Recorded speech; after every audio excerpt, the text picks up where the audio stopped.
Hi, my name is Emma, and I'm a member of the Royal College of Physicians of Edinburgh's Trainee and Members Committee.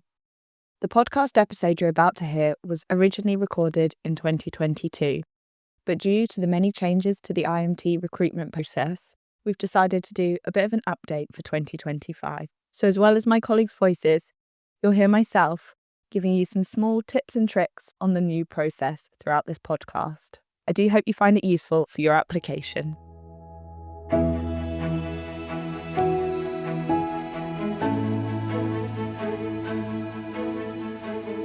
Hello everyone and welcome to another episode of Career Conversations brought to you by the Royal College of Physicians of Edinburgh. My name's Dr Marilena Giannoudi and I am a cardiology registrar and a member of the Trainee and Members Committee. Today we are joined by Dr Gabrielle Woodward-Smith, who's an IMT2 doctor based in West Yorkshire. This is one of our new strand of episodes looking at careers and recruitment. So in this episode, we're going to go through the IMT application and Gabby is going to share her experiences with us having just applied last year. So Gabby, welcome and thank you for joining me. So you obviously applied for IMT last year. Can you please tell me a bit about the process kind of at the start whilst you were planning your application?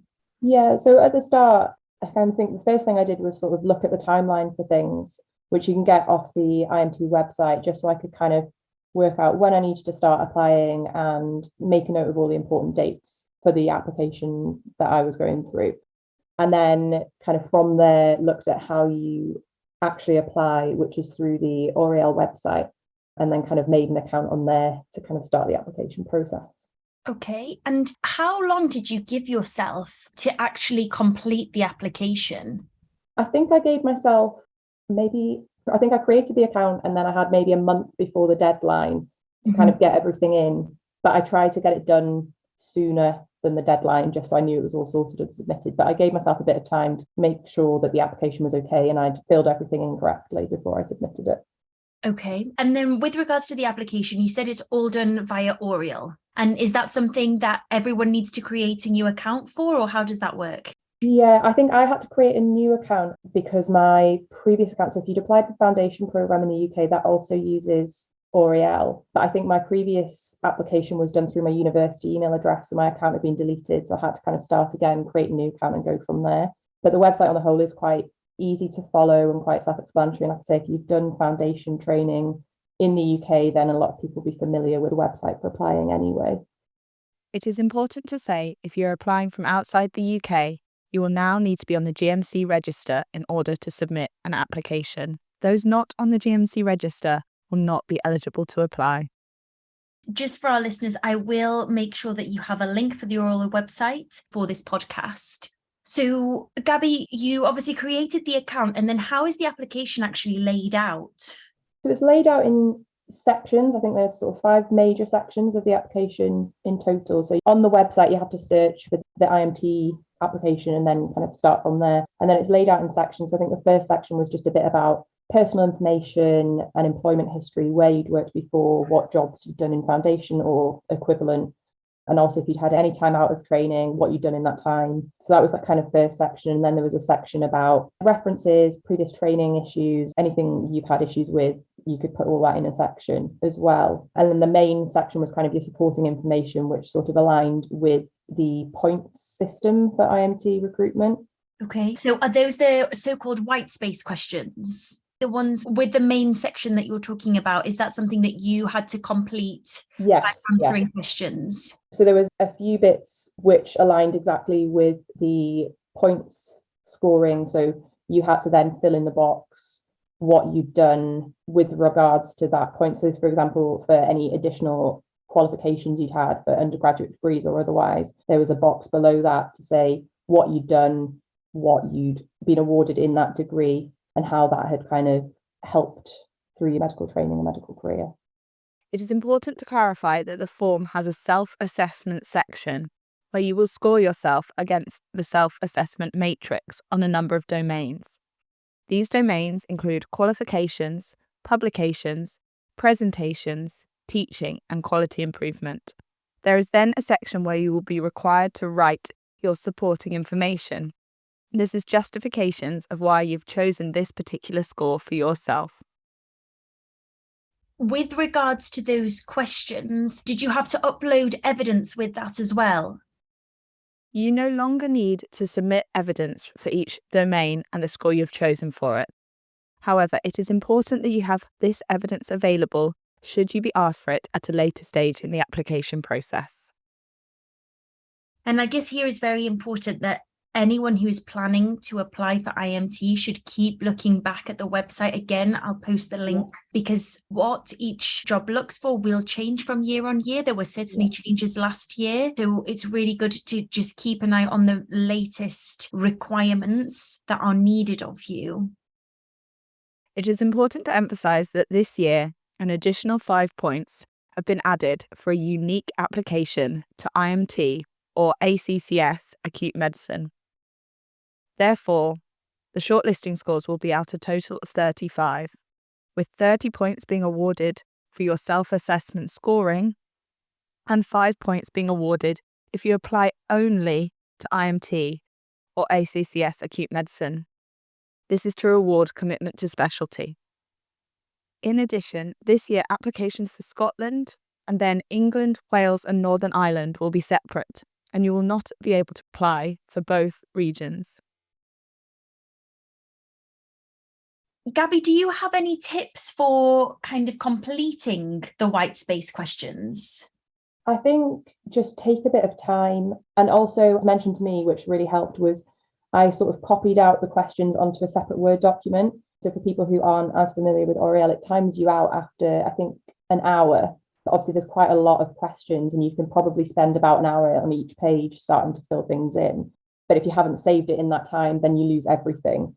So for me, writing it all out on a Word document really helped, and then kind of copying it across when it came to it. But just take a bit of time. You've only got a limited number of words in each section.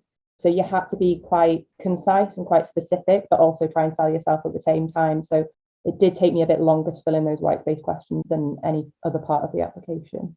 Mm-hmm. Did you discuss your questions with anyone? Did you ask for people to kind of have a look at your white space questions? Yeah, so I ran them past my partner who was also applying for a different training program and kind of asked if he could read through it to make sure it all made sense. And I think that's kind of useful for anything, really. I always like to get somebody else to sort of proofread something that I'm uploading just to make sure there's no obvious spelling errors, or, you know, sometimes I repeat words that I've not noticed. I think it's always useful to get a fresh pair of eyes to look at things just to make sure it all makes sense and that you kind of have answered the question. Yeah, I remember when I was applying, I definitely gave it to a few different people just to get their opinions. Yeah. And I think it's important to give it to someone who's not necessarily from your specialty as well. Yeah, But the definitely. specialty that you're applying. Yeah, and they can kind of relate things differently, I think, as well then, because if they're looking at a different specialty training program, then they're not necessarily going to know exactly what IMT want, and then they can kind of make their own judgment on what you've answered. Yeah. Okay, so you completed all of the Oriel application and that got sent off. And then was there a period where obviously you had to wait, and then were you longlisted for the job, or how does it work after the application? After applications have closed, the system will check that you have not applied for 2 regions. The 2 region options are England, Northern Ireland and Wales, and then Scotland. If you have submitted an application for both those 2 regions, it will remove the first submitted application. Your shortlist score will then be calculated from your self-assessment score plus an additional 5 points if you have applied for IMT or ACCS acute medicine alone. There will be a cut-off score which allows you to proceed to the next stage. The IMT website contains data on the cut-off scores used in previous years. If you have scored above the cut-off score, your application will proceed.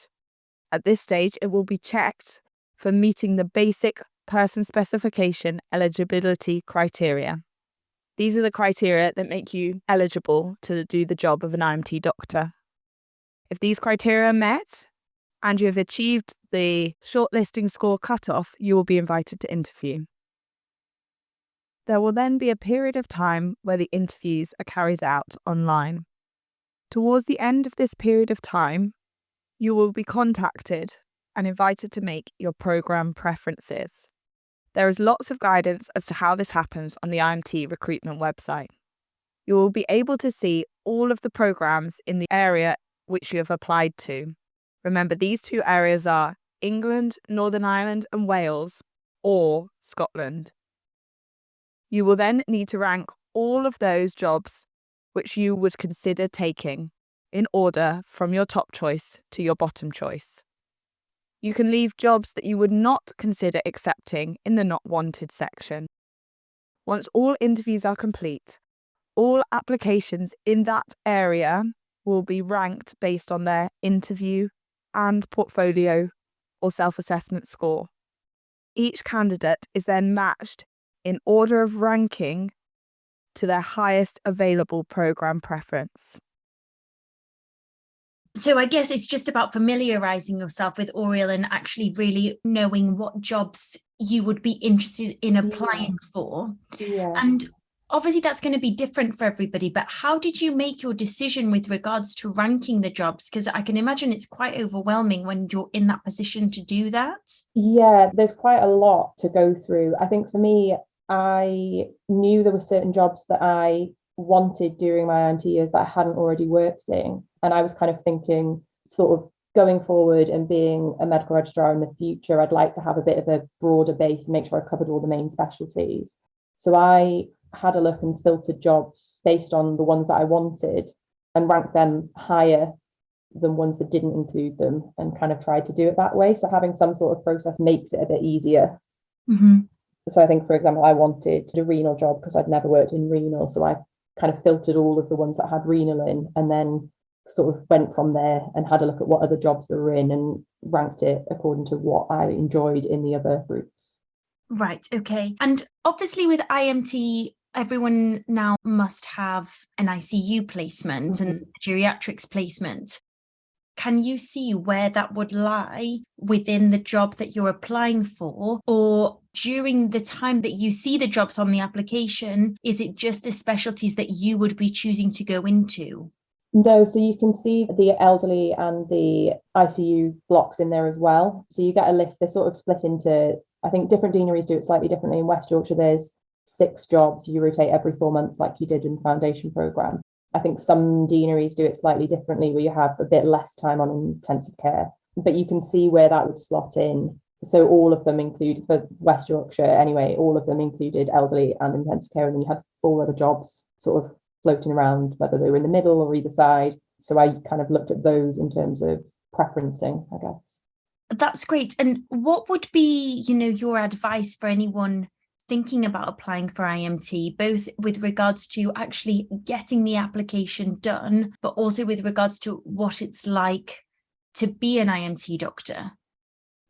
I think in terms of getting the application done, definitely familiarising yourself with the timeline. So I know I went through that quite a lot and put dates in my diary and set reminders on my phone to make sure that I hit all of those deadlines to get the application in. And definitely leave yourself enough time to complete all those white space questions, because like I said earlier, they do take a bit more thinking.